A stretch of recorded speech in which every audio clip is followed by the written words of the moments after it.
Shalom jemaat yang dikasih Tuhan, semoga dalam keadaan sehat semuanya. Kita kembali dalam satu kali kita berdoa.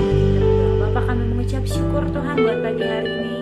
Kalau kami boleh dengan tubuh yang sehat, kami kembali mau memuji Engkau, kami mau bawa sembah kami Tuhan kepadamu Tuhan, biar nama-Mu yang ditinggikan Tuhan. Kami percaya bahwa Engkau hadir di setiap rumah-rumah kami Tuhan, bahkan Kau memimpin setiap ibadah kami Bapak. Kami mengucap syukur, kami siap Tuhan, hati kami memuji Engkau lebih lagi. Haleluya, amin. Kita akan berdoa saudara.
Biarkan alat musik saja memuji Tuhan pagi ini.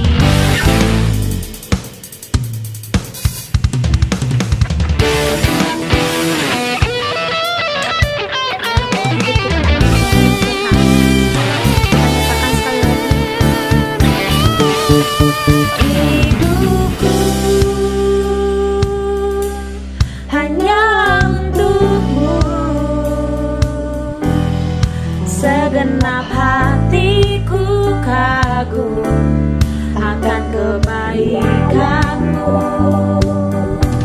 dan nafasku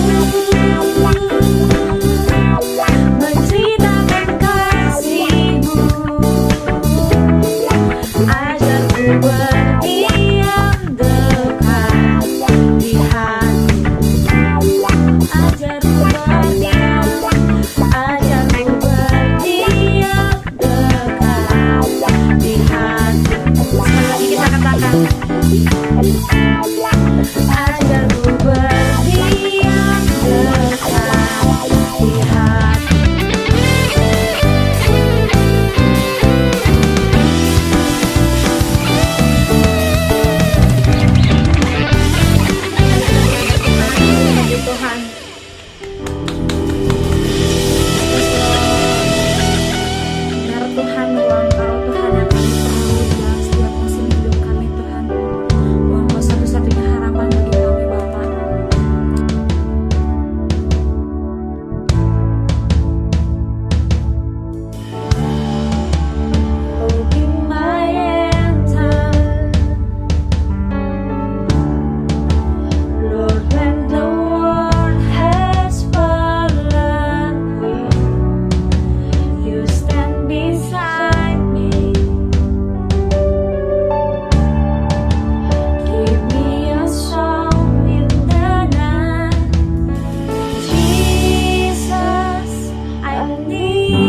Christ before me, Christ behind me.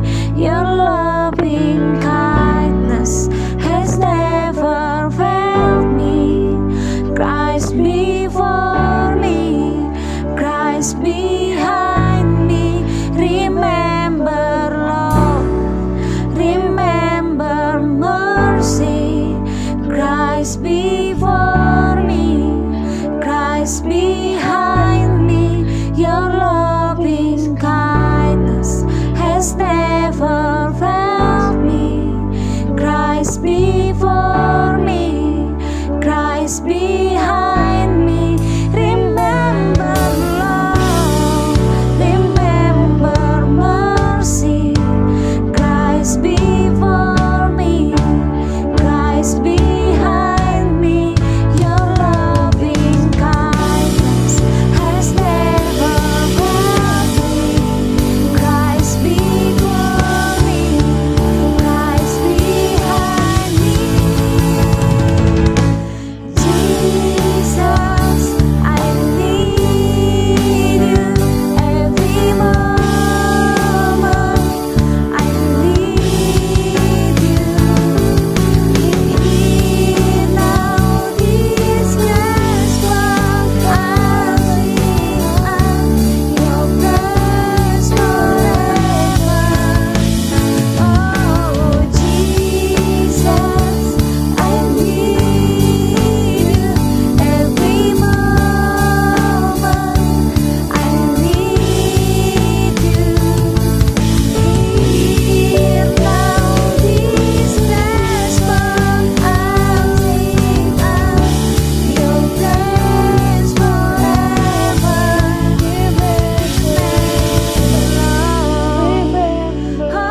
Remember mercy, Lord Jesus.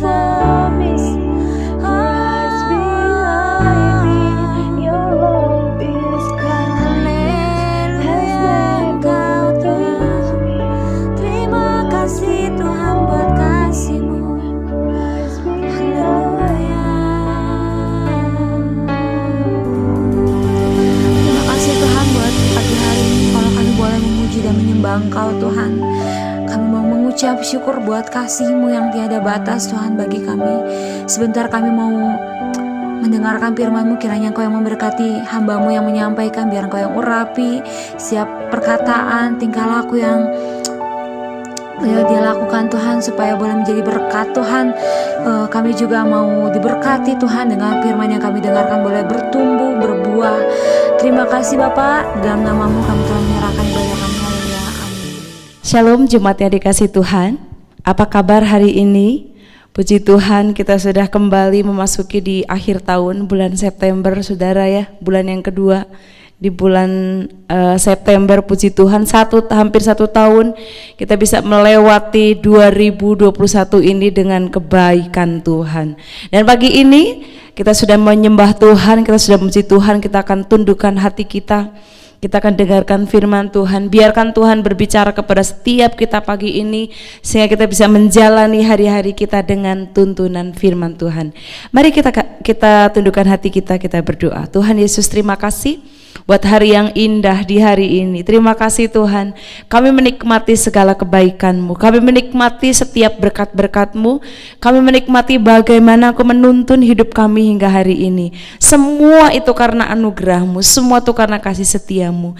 Dan pagi ini Tuhan, kami akan mendengarkan firman-Mu. Mari Roh Kudus Engkau berbicara kepada setiap kami, sehingga setiap firman-Mu itu boleh mendapatkan tanah hati yang baik di dalam hati kami, dan firman itu boleh bertumbuh, berbuah-buah dan menyukakan Engkau. Terima kasih Tuhan Yesus, setiap pikiran yang menerawang, setiap penolakan akan firman Tuhan, kami mau tundukkan di dalam nama Yesus Kristus. Dan pagi ini kami siap mendengarkan firman-Mu. Yang siap dengarkan firman Tuhan, mari kita sama-sama katakan amin. Saudara dikasih Tuhan, pagi ini kita akan sama-sama belajar tentang sebuah perjalanan, the journey, saudara. Saya percaya banyak di antara kita sudah mengerti bahwa hidup ini adalah sebuah perjalanan. Kita berjalan menjalani tahun-tahun hidup kita dari sejak kita dari rahim orang tua kita dilahirkan menjadi bayi yang mungil, dan kita menjadi orang yang anak kecil ya, kanak-kanak, balita, dan kita menjadi anak remaja, menjadi anak dewasa, sampai hari ini kita menjadi ada yang sudah tua, saudara. Itu adalah satu perjalanan, dan saya percaya perjalanan hidup kita itu perjalanan yang luar biasa karena kita berjalan bersama dengan Tuhan. Kita melihat bagaimana Tuhan menuntun hidup kita hingga sampai hari ini. Banyak jatuh bangun, banyak kegagalan yang kita alami, banyak yang seringkali kita sengaja kita lakukan untuk hal-hal yang tidak berkenan kepada Tuhan, yang membuat kita jatuh atau terhenti dalam mengikut Tuhan. Tapi hari ini kita ada sebagaimana kita ada hari ini, semua karena kemurahan Tuhan. Bapak Ibu Saudara yang dikasihi Tuhan, kita berjalan, saya dan saudara berjalan menuju ke suatu tempat tujuan ilahi. Kita berjalan ke satu tempat di mana Tuhan sudah menunjukkan tujuan itu, saudara. Sudahkah kita merenungkan bahwa setiap kita itu sama Tuhan dianugerahi umur? Kata firman Tuhan, kata Musa melalui Mazmur, 70-80 tahun. Nah, dalam perjalanan 70-80 tahun ini apa yang kita lakukan selama kita berjalan? Berjalankah kita sesuai dengan tuntunan Tuhan? Berjalankah kita sesuai dengan apa yang firman Tuhan arahkan kepada kita? Saya dan saudara diajak oleh firman Tuhan. Hari ini kita akan belajar dari 2 Petrus 1 ayat 12 sampai 21. Saya akan bacakan, karena itu aku senantiasa bermaksud mengingatkan kamu. Nah, kalau kita baca dari surat Petrus ini ditujukan kepada 12 suku Israel yang ada di perantauan. Kebayang saudara? Surat Petrus ini ditujukan kepada seluruh umat Tuhan, seluruh orang Yahudi yang pernah mendengarkan firman kebenaran. Dan pagi ini saya dan saudara mendengar nasihat Petrus yang berkata, karena itu aku senantiasa bermaksud mengingatkan kamu akan semua itu. Semua itu apa, saudara? Semua itu adalah firman kebenaran yang dari pertama kali kita terima Yesus, kita dengar. Atau firman yang dari pertama kali kita membuka hati kita, menerima Yesus sebagai Tuhan, dan kita baca, kita renungkan, itu adalah firman kebenaran yang harus terus menerus kita ingat dan kita renungkan. Karena hidup kita ini sedang berjalan menuju pada tujuan, menuju kepada destininya Tuhan. Dan Tuhan itu sebenarnya selalu memberikan arahan dalam hidup kita, dalam hidup saya, dan dalam hidup saudara. Saudara, kalau kita mau ke satu tempat yang belum kita kenal, mungkin kita tidak begitu mempunyai keberanian yang cukup tinggi. Pertama-tama kami pulang ke Jawa, saudara, saya bawa bayinya John, waktu itu masih umur 5 bulan mau ke 6 bulan. Kakak saya juga bawa bayi Priska, dan juga bawa bayi Sisil waktu itu. Kita pertama kali mudik dengan membawa mobil merah, mobil Futura merah waktu itu.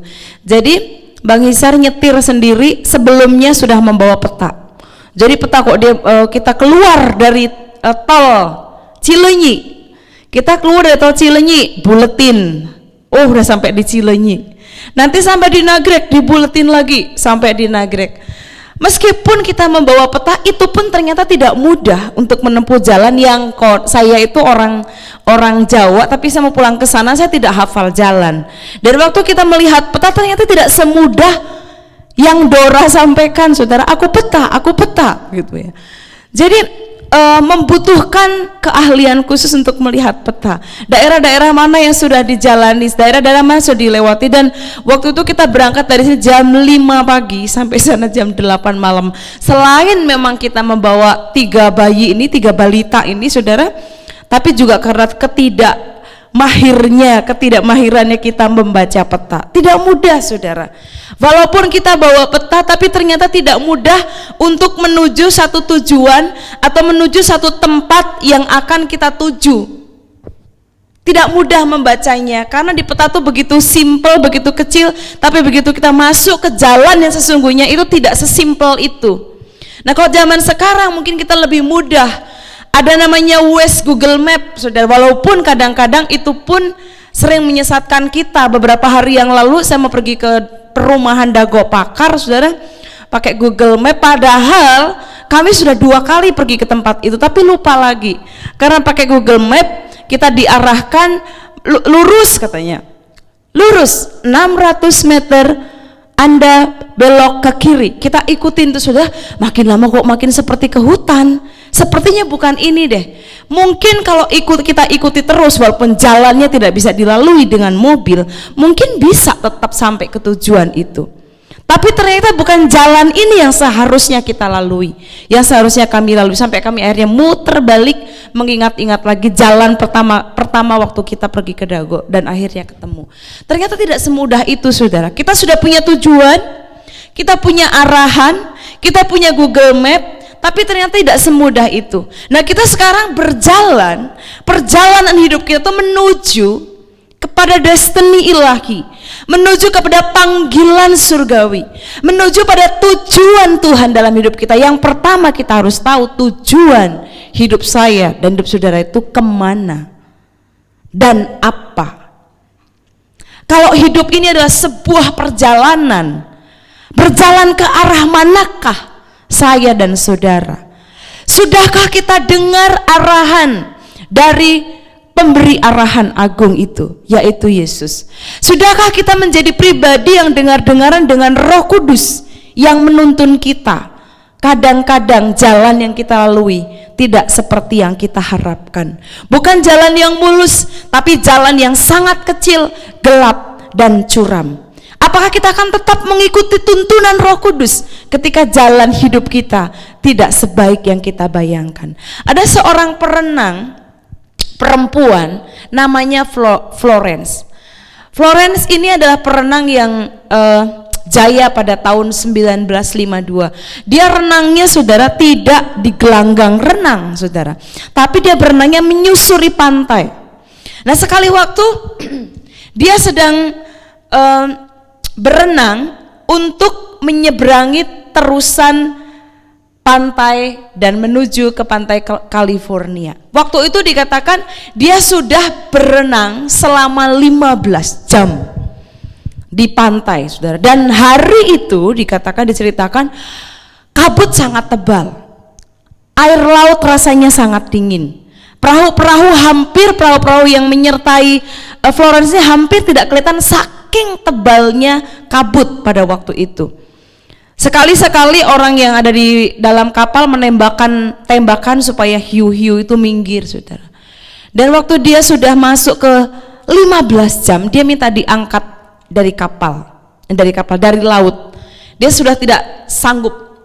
Dia bilang, tolong angkat saya dari laut ini. Kata orang-orang di dalam kapal, mungkin tinggal sedikit lagi, sebenarnya tinggal sedikit lagi kamu akan sampai ke daratan. Tapi kata Florence, tidak, sama sekali tidak kelihatan daratan. Jadi tolong angkat saya. Jadi hari itu Florence diangkat dari laut yang sangat dingin itu. Florence ini bukan orang yang asing dengan laut. Dia sudah terbiasa puluhan jam berenang di laut lepas, saudara. Tapi kali itu dikatakan bukan air dingin, bukan kelelahan, bukan ketakutan yang menyebabkan Florence gagal pada hari itu, tapi karena dia tidak melihat, dia gagal melihat tujuan. Kapan nyampenya? Mana daratan itu?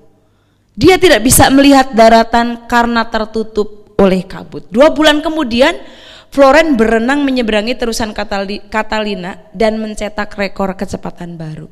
Saudara, tetapkan tujuan kita.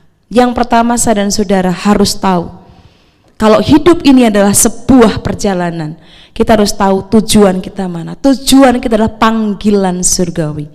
Paulus berkata, aku melupakan semua yang di belakangku. Aku berlari-lari dan aku mengejar panggilan surgawi dalam Yesus Kristus.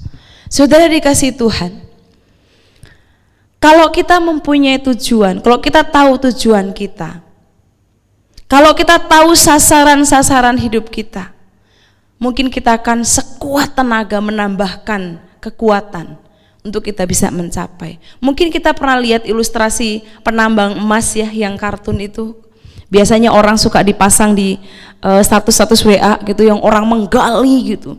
Terus kemudian dia berbalik meninggalkan tambangnya, padahal tambang emas itu tinggal beberapa inci saja, saudara. Kenapa? Karena dia tidak melihat tujuannya. Sekelilingnya hanya tanah atau bebatuan. Dia sudah lelah. Dia tidak melihat tujuan. Nah, kalau kita mulai tetapkan tujuan, kalau kita mulai tetapkan, kita mulai fokus kepada tujuan, maka kelelahan, ketakutan itu tidak akan menjadi alasan buat saya dan saudara berhenti. Ketakutan terbesar itu adalah karena kita tidak tahu tujuan hidup kita, kemana kita akan pergi, siapa yang menyertai kita, siapa yang membimbing kita. Saudara, makanya Petrus pada bagian ini yang kita baca dari 2 Petrus pasal 1 ayat 12 ini, Petrus mengatakan bahwa merupakan kewajiban bagi dia, merupakan kewajiban bagi saya dan saudara sebagai orang percaya untuk mengingatkan orang-orang percaya lainnya.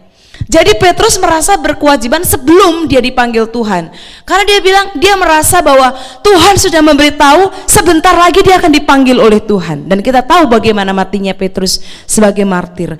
Jadi dia bilang, sebelum saya pergi, saya merasa berkewajiban untuk mengingatkan kamu akan semua itu. Semua itu apa, saudara? Semua itu adalah firman kebenaran yang sudah kita terima, yang sudah kita tahu, supaya kita teguh berpegang di dalamnya. Saudara, kalau hari-hari ini begitu banyak orang yang dengan begitu mudahnya meninggalkan kebenaran, orang begitu mudahnya meninggalkan Tuhan, orang begitu mudahnya meninggalkan kepercayaan. Kenapa, saudara? Karena tidak tahu tujuan hidupnya. Kalau tujuan hidup kita tuh hanya sebatas kaya, mencari uang, mencari jodoh, itu semua bisa diberikan oleh iblis. Dan semua bisa kita dapatkan dalam dunia ini. Tapi kalau tujuan saya dan saudara panggilan surgawi, itu hanya kita bisa dapatkan kalau kita berpegang teguh pada firman Tuhan. Jadi bagaimana supaya kita bisa tetap ada di dalam perjalanan ini? Bagaimana supaya kita tetap teguh, tetap berjalan sesuai dengan rencana dan kehendak Tuhan? Saudara, yang pertama, hidup berdasarkan firman Tuhan, bukan berdasarkan perkataan dunia. Bagaimana caranya supaya saya bisa tetap jalan di jalannya Tuhan? Yang pertama, hidup berdasarkan firman, bukan berdasarkan perkataan dunia. Karena itu, aku senantiasa bermaksud mengingatkan, saya dan saudara itu bukan pelupa, tapi seringkali kita mengabaikan firman yang kita sudah tahu. Seringkali kita mengabaikan firman yang bahkan firman itu pernah menjadi rema dalam hidup saya dan dalam hidup saudara. Sekali waktu mungkin firman itu berbicara dengan begitu keras, dengan begitu tegas, dan mengubahkan hidup kita. Tapi di waktu yang lain kita mengabaikan firman itu. Itu sebabnya Petrus berkata, aku bermaksud mengingatkan kamu akan semuanya itu, sekalipun kamu telah mengetahuinya dan telah teguh dalam kebenaran yang telah kamu terima. Saudara, dikatakan mengingatkan, diingatkan terus menerus. Musa berkata kepada bangsa Israel supaya mengajarkan ini berulang-ulang, diingatkan terus menerus. Kecenderungan kita, saudara, baca firman itu tidak enak, dengar firman Tuhan itu mungkin juga tidak enak, menjenuhkan, tidak seru, saudara, tidak seru. Tapi Petrus berkata, sebelum aku mati, aku berkewajiban untuk mengingatkan kamu, untuk memberitahu kepada kamu, untuk mengingatkan firman yang pernah kamu baca, untuk mengingatkan firman yang pernah kamu dengar. Saudara, jadi pengenalan akan Tuhan itu ternyata tidak berhenti pada waktu kita menerima Yesus. Terus menerus kita harus bertumbuh di dalam firman dan di dalam kebenaran. Hidup sebagai orang percaya dan bertumbuh di dalam kebenaran. Dan kita diberikan kebenaran melalui firman Tuhan. Tidak ada kebenaran yang bisa kita dapatkan di luar firman Tuhan. Kebenaran yang palsu kalau kita bisa temukan di luar firman Tuhan. Bagi saya dan saudara, sekarang ini kebenaran tidak bisa kita dapatkan dimanapun juga selain di dalam firman Tuhan. Jadi tugas saya dan saudara, Petrus sudah meninggal, sudah di surga bersama Bapa. Tapi firman-Nya mengingatkan kita pagi ini. Jadi tugas saya dan saudara membaca, merenungkan, melakukan firman Tuhan. Firman yang setiap kali kita dengar, firman yang setiap kali kita baca. Apa yang banyak kita dengarkan di hari-hari ini, saudara? Apa yang banyak kita baca? Apa yang banyak kita lihat di hari-hari ini? Itu akan menentukan seperti apa masa depan kita. Kalau hidup kita dipenuhi dengan firman, maka pikiran kita dipenuhi dengan firman Tuhan, ucapan kita dipenuhi dengan firman Tuhan, itu sudah otomatis tindakan kita pun akan sesuai dengan firman Tuhan dan buahnya akan sesuai dengan firman Tuhan. Ketika hidup kita dipenuhi dengan perkataan-perkataan dunia, dengan prinsip-prinsip dunia, apa yang kita izinkan masuk memenuhi hati kita, memenuhi pikiran kita, kalau itu hanya statement-statement, kalau itu hanya pengajaran-pengajaran dunia, itu sudah menentukan hari depan kita akan seperti apa. Orang dunia berkata kamu harus sukses, dan sukses itu kamu kaya. Sukses itu kamu tidak meminta-minta. Itu betul, firman Tuhan berkata orang benar itu tidak pernah ditinggalkan, dan anak cucunya tidak pernah meminta-minta roti. Tapi kata dunia kamu harus kaya. Kalau kamu ingin dihormati orang, kamu harus kaya. Kamu harus punya pasangan yang kaya. Kamu harus punya pasangan yang seperti ini. Kamu harus bekerja sekeras mungkin. Kamu harus hidup sehemat mungkin. Itu kata dunia. Nah, kalau kita membiarkan hal-hal itu penuh dalam pikiran kita, maka kita akan menentukan masa depan kita akan seperti apa. Mari kita terus baca firman Tuhan. Mari kita terus dengarkan, renungkan, dan lakukan firman Tuhan. Sehingga firman Tuhan dan hanya firman Tuhan yang akan memberikan kekuatan kepada kita di tengah-tengah kesulitan yang kita tidak tahu kapan akan berakhir. Saudara, kalau kita hidup bertumbuh dalam Tuhan, kalau kita hidup teguh di dalam Tuhan, badai apapun tidak sanggup menggoyahkan kita, karena kita tahu tujuan hidup kita. Jadi bagaimana supaya kita bisa tetap ada di jalan kita, saudara? Apa yang membuat kita tuh tetap tinggal atau berjalan di jalan yang Tuhan sudah tetapkan bagi saya dan saudara? Hidup berdasarkan firman, bukan berdasarkan apa kata dunia. Saudara, di dunia ini begitu banyak motivator, begitu banyak orang yang mengajarkan supaya saya dan saudara sukses.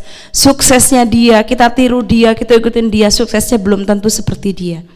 Tapi kalau kita ikuti apa yang firman Tuhan katakan, kita bisa menjadi seperti apa yang firman Tuhan katakan. Hiduplah berdasarkan apa kata firman Tuhan. Belajar firman Tuhan membuat saya dan saudara bijak, semakin bijak menghadapi hidup ini. Tidak mudah emosi, tidak mudah terpengaruh. Mungkin saya dan saudara sama-sama kaget ketika ada kejadian yang luar biasa menimpa bumi ini, tapi itu tidak akan mempengaruhi iman saya dan saudara. Kenapa? Karena saya dan saudara teguh di dalam firman Tuhan. Dan biarlah hidup kita ini semakin teguh, semakin kuat, semakin berakar di dalam firman Tuhan. Dan biarkan firman Tuhan itu jauh lebih bergema daripada perkataan-perkataan dunia. Apa sekarang yang banyak saudara dan saya renungkan? Apa yang sehari-hari ini memenuhi hati dan pikiran saya dan saudara? Biarlah hanya firman Tuhan, dan biarlah firman Tuhan yang bergema di dalam kehidupan kita. Miliki rasa haus, miliki rasa lapar akan firman Tuhan, karena hanya itu yang akan memberikan kekuatan kepada kita. Smith Wigglesworth berkata, firman Tuhan akan memberimu, akan membawamu ke dalam tempat peristirahatan yang luar biasa di dalam iman. Berita-berita di dunia ini hanya akan membuat kita semakin tergoncang. Tapi firman Tuhan bisa membawa kita ke dalam tempat peristirahatan yang luar biasa di dalam iman. Pikirkan firman Tuhan sebelum kita terlelap tidur. Waktu saya mau tidur, saya ingat beberapa hari lalu saya ingat satu pujian. Ajar kami Tuhan menghitung hari-hari. Saya nyanyikan pujian itu sampai tertidur, saudara. Dan ketika hanya firman Tuhan yang kita renungkan sebelum kita tidur, maka kita akan mendapatkan tempat istirahat atau waktu istirahat yang luar biasa di dalam iman. Tapi waktu kita pikirin, kok saya belum sukses-sukses, kok saya belum kaya-kaya, kok saya selalu gagal, kok saya tidak mendapatkan ini, kenapa saya mengalami kesulitan ini, kok sakit saya belum sembuh, kita akan bangun sebagai orang yang kelelahan. Dengarkan firman Tuhan, jangan perkataan dunia. Yang kedua, hidup yang memandang kepada Tuhan Yesus, bukan memandang kepada sekeliling. Ayat 14 berkata, aku tahu bahwa aku akan segera menanggalkan kemah tubuhku ini. Betapa enaknya ya, Petrus itu kapan akan meninggal dia tahu. Itu sebabnya dia berkata, sebab aku tahu bahwa aku akan segera menanggalkan kemah tubuhku ini, sebagaimana yang telah diberitahukan kepadaku oleh Yesus Kristus Tuhan kita. Tetapi aku berusaha supaya sesudah kepergianku kamu selalu mengingat semuanya itu. Bukan mengingat akan Petrus, tapi mengingat firman Tuhan. Sebab kami tidak mengikuti dongeng-dongeng isapan jempol manusia. Ketika kami memberitakan kepadamu kuasa dan kedatangan Tuhan kita, Yesus Kristus sebagai Raja.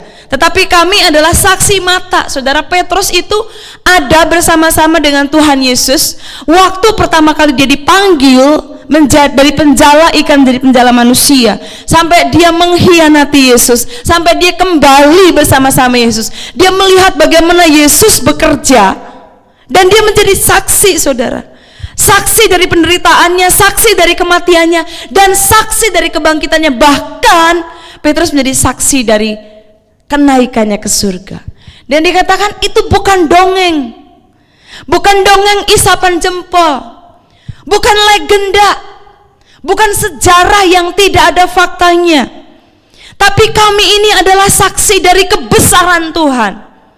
Kami menyaksikan bagaimana ia menerima penghormatan dan kemuliaan dari Allah Bapa ketika datang kepadanya suara dari yang maha mulia yang mengatakan, inilah anakku yang kukasihi, kepadanya lah aku berkenan. Suara itu kami dengar datang dari surga ketika kami bersama-sama dengan dia di atas gunung yang kudus. Saudara, kita lebih suka dongeng, kita lebih suka drama. Makanya sekarang ada drama queen, ada drama king, saudara. Kita lebih menyukai dongeng dibanding kebenaran. Nah, yang Petrus sampaikan pagi ini kepada saudara-saudara, ini bukan dongeng.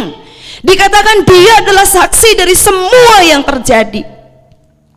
Dan dia mengingatkan saya dan saudara, itu bukan seperti isapan jempol, tapi ini adalah kebenaran yang akan membawa saya dan saudara kepada tujuan ilahi. Petrus kuat. Petrus sanggup menghadapi tantangan yang begitu luar biasa. Kalau saudara membaca martir-martir, saudara, tidak mudah menjadi Petrus saat itu bagaimana mempertahankan kebenaran. Tapi dia tahu tujuan ilahi di dalam kehidupannya. Dia hanya memandang kepada Yesus. Kita juga pasti bisa menyelesaikan perjalanan kita kalau kita memandang kepada Yesus. Kita juga pasti bisa menyelesaikan seluruh perjalanan kita kalau tujuan atau fokus kita hanya kepada Tuhan Yesus. Kita tidak tahu masa depan kita seperti apa, karena itu masih pengharapan. Tapi kita mempunyai Tuhan. Kita tidak mengenal masa depan kita seperti apa, tapi kita mengenal Tuhan melalui firman-Nya. Kalau kita melihat, mempercayai firman-Nya, kita mempercayai Yesus. Kalau kita mempercayai Yesus, makanya kita akan terus fokus kepada Dia. Kita tidak tahu apa yang akan terjadi setelah ini. Tapi kalau fokus kita kepada Yesus, kita akan sanggup melewati apapun yang terjadi di dunia ini. Karena firman Tuhan, aku akan menggoncangkan bumi ini. Bukan hanya bumi, langit juga. Itu gak akan membuat kita takut, saudara. 2 minggu lalu ya, 2 atau 3 minggu lalu saya bagikan dari Mazmur ya. Tuhan itu bagi kita tempat perlindungan dan kekuatan, sangat terbukti. Gak perlu takut apapun yang terjadi selama fokus kita hanya kepada Yesus, selama fokus kita hanya kepada Tuhan. Saudara, ada seorang punya anjing. Anjing itu kalau dari kecil diasuh, katanya dia bisa diajarkan bahasa manusia, atau dia bisa mentaati apa yang menjadi perkataan kita. Nah, Bapak Leslie Bapak Leslie ini mempunyai seekor anjing, dan dia mengajarkan kepada anjing ini untuk tidak menyentuh apa yang disajikan oleh Bapak Leslie. Nah, anjing ini suka sekali dengan daging, dan Bapak Leslie menaruh daging di tempat makannya. Dan ketika anjing ini mulai mendekati daging, Bapak Leslie akan bilang, jangan disentuh. Dan dia takut, dia liatin tuannya, saudara. Dan dia mulai lihat lagi daging itu, Bapak Leslie akan bilang lagi, tidak boleh disentuh. Dan dia akan mundur lagi. Akhirnya anjing ini mulai mengerti, saudara. Berarti saya jangan lihat daging itu, saya harus melihat Tuan Leslie. Selama fokusnya kepada daging, anjing ini akan memakan daging, tidak peduli apapun resikonya. Tapi ketika dia fokusnya kepada tuannya, kepada Bapak Leslie, maka dia akan sanggup melewati godaan yang sebesar itu, saudara. Nah, kalau fokus kita kepada Tuhan, fokus saya dan saudara kepada Bapa kita di surga, apapun yang terjadi, apapun yang dunia tawarkan, itu tidak akan pernah membuat kita jatuh. Fokuslah kepada Tuhan. Saudara, saya ingat satu kisah ketika Hawa jatuh dalam dosa. Kenapa, saudara? Dia itu pertama kali ular berkata, Hawa, kenapa kamu tidak boleh makan, bahkan menyentuh buah ini pun tidak boleh? Kata Hawa, tidak boleh, karena kalau aku makan buah ini, aku akan berdosa. Oh, sekali-sekali tidak. Kamu tidak akan berdosa. Tapi justru kalau kamu makan buah ini, kamu matanya akan terbuka dan kamu akan menjadi seperti Allah. Saudara, kalau berandai-andai, coba saja, andai saja pada waktu itu Hawa segera pergi, segera tinggalkan ular itu, segera tinggalkan buah itu, buah yang dilarang itu, pasti dia tidak akan jatuh dalam dosa. Tapi kan dia melihat, Hawa kemudian melihat bahwa buah itu begitu indah. Itu di Kejadian, saudara.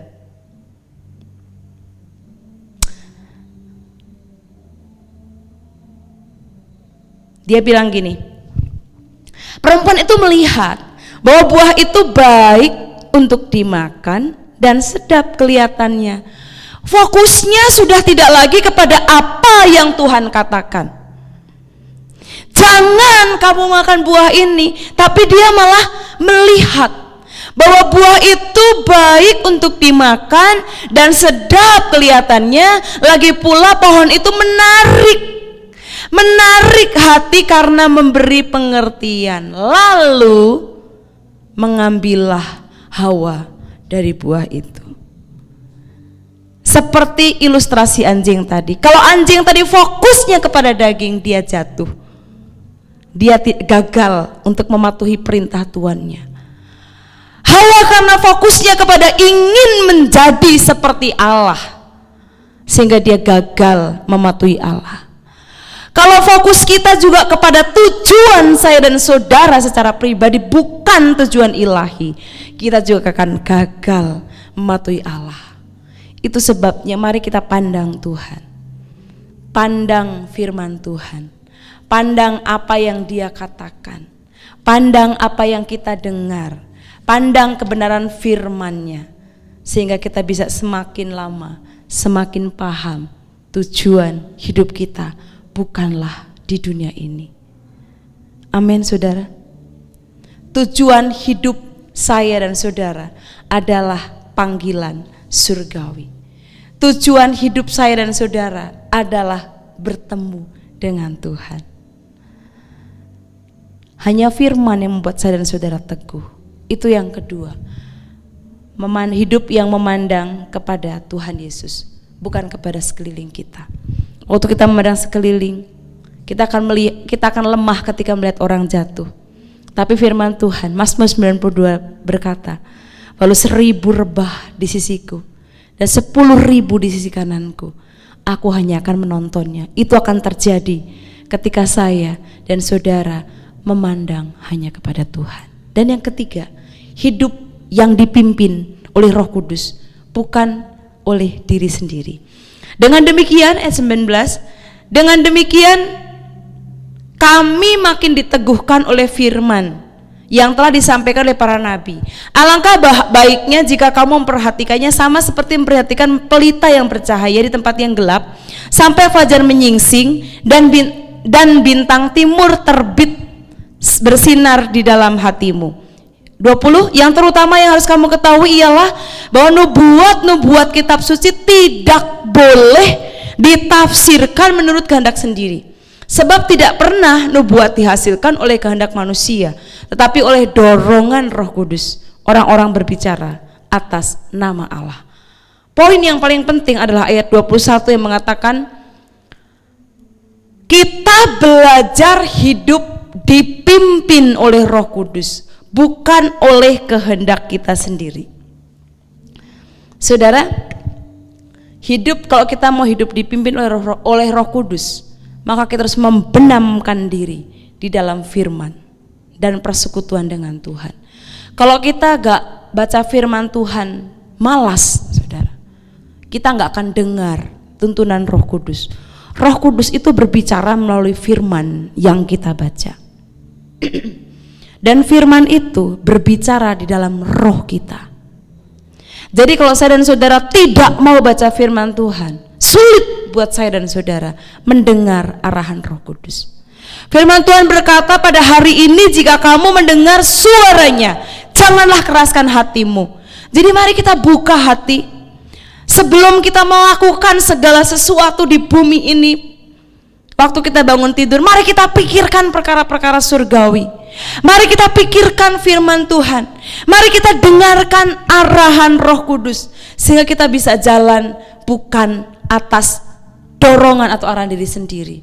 Lagu zaman dulu, lagu Pantai Kosta berkata, ku tak dapat jalan sendiri. Saudara, kita gak bisa jalan tanpa tuntunan firman Tuhan. Jalan tanpa tuntunan Roh Kudus itu seperti jalan di dalam kegelapan. Orang yang berjalan di dalam kegelapan itu hanya rasanya saja benar, padahal salah.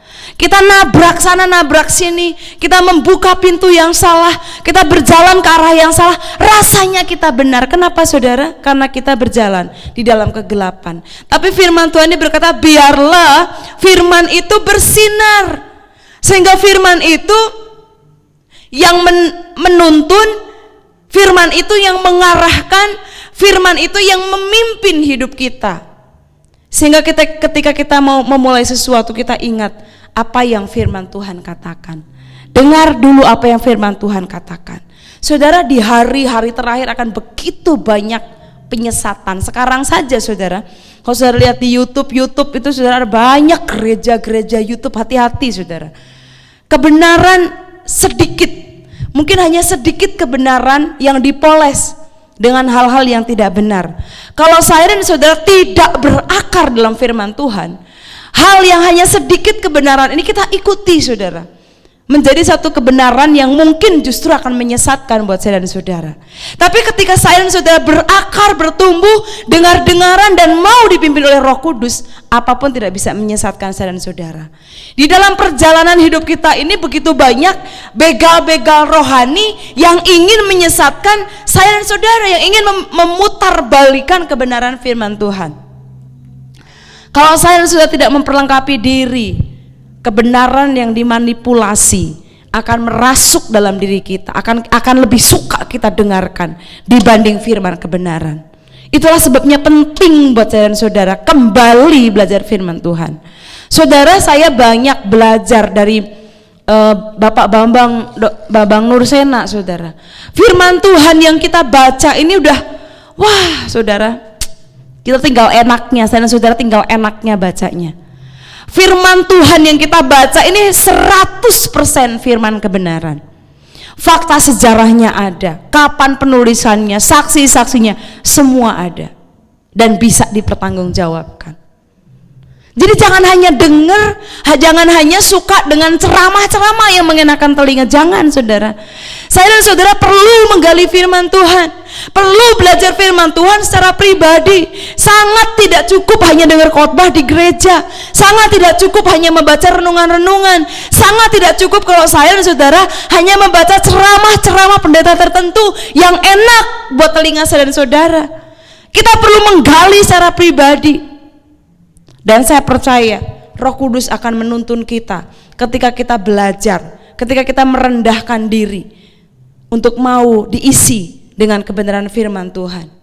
Akan ada banyak, saudara, di hari-hari terakhir ini akan ada banyak pengajaran yang kurang menekankan kepada pembelajaran firman Tuhan.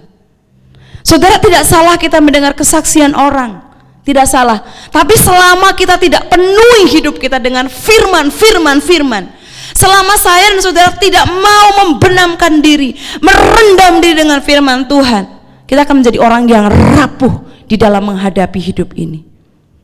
Cintai firman Tuhan supaya kita mendengarkan pimpinan Roh Kudus. Cintai firman Tuhan supaya kita mengerti bahwa Roh Kudus itu memimpin saya dan saudara.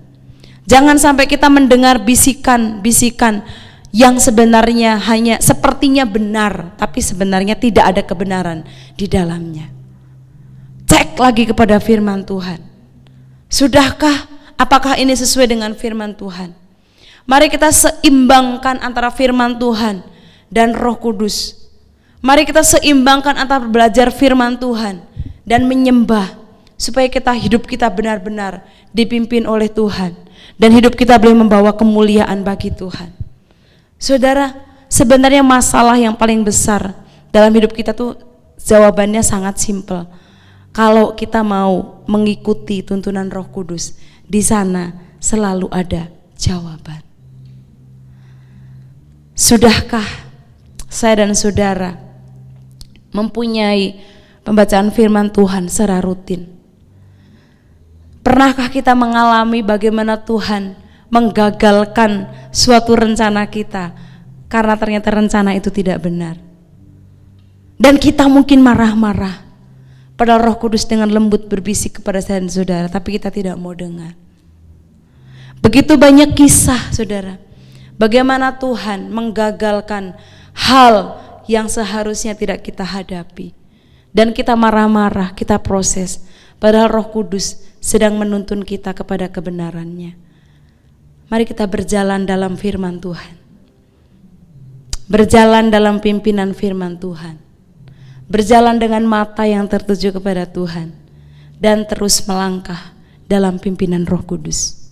Jangan tinggalkan firman Tuhan, jangan tinggalkan persekutuan dengan Tuhan dalam hidup kita. Amin. Tuhan Yesus memberkati. Mari kita sama-sama tundukkan kepala kita. Bapa Surgawi, terima kasih buat hari yang luar biasa. Ampuni kami Tuhan. Kalau hari-hari ini kami banyak mendengar apa yang dunia katakan, hari-hari ini kami fokus kepada sekeliling kami, dan kami juga tidak mendengar atau kami mengabaikan tuntunan-Mu Tuhan. Ampuni kami Bapa. Kami kurang melihat pimpinan-Mu, kurang mendengar, kurang mau peka terhadap pimpinan-Mu. Pagi ini kami diajarkan oleh kebenaran firman-Mu, supaya kami boleh berjalan dalam pimpinan firman-Mu, supaya kami boleh berjalan dengan mata yang tertuju kepada Engkau, dan berjalan dalam pimpinan Roh Kudus-Mu. Berkati setiap umat-Mu, setiap jemaat-Mu pagi ini yang sudah mendengarkan firman-Mu. Kalau ada di antara kami Tuhan, yang selama ini kami berjalan dengan kehendak kami berjalan berdasarkan nasihat-nasihat orang fasik, ampuni kami, bawa kami kembali Tuhan kepada jalan yang benar, jalan yang sesuai dengan kehendak dan rencana-Mu. Terima kasih Tuhan Yesus. Jemaat yang dikasih Tuhan, mari angkat kedua tangan kita. Kita akan terima berkat yang daripada Tuhan, anugerah dari Allah Bapa, kasih karunia dari Tuhan Yesus, persekutuan di Roh Kudus menjadi bagian kita hari ini sampai Tuhan Yesus datang kembali yang kedua. Yang sudah terima berkat Tuhan, sama-sama katakan amin.